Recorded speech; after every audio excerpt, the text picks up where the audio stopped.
5h10 sur Europe 1, Alexandre Lemaire. Comme un lundi, sur Europe 1, le rendez-vous qui valorise les bonnes idées de l'économie sociale et solidaire. Avec vous, Pierre Durieux, bonjour. Alors, vous nous parlez ce matin finance. Pierre, c'est le nerf de la guerre, bien sûr, pour les associations.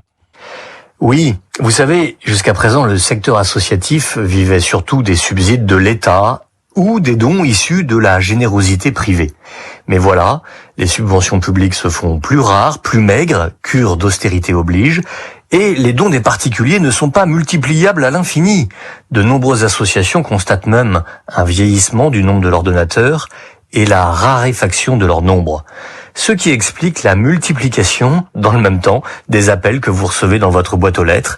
Et c'est ce qui explique aussi la création de nouveaux événements de collecte, comme la Nuit du Bien Commun, par exemple. Oui, moins d'argent public, moins d'argent privé. Alors, ils font comment, les associations, pour s'en sortir ?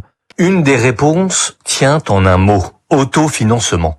C'est-à-dire que les associations trouvent en elles-mêmes les moyens de leur projet. L'exemple emblématique, bien sûr, c'est Emmaüs, ces fameuses brocantes qui se développent toute l'année.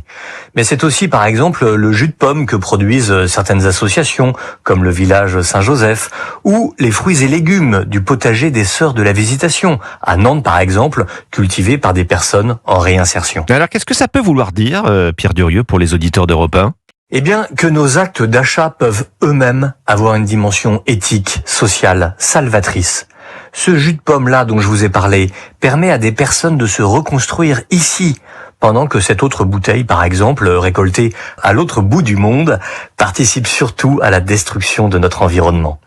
Ce jus de pomme associatif n'est pas toujours le meilleur, peut-être pas toujours le moins cher, mais il a été produit par des personnes qui y ont trouvé une certaine consolation.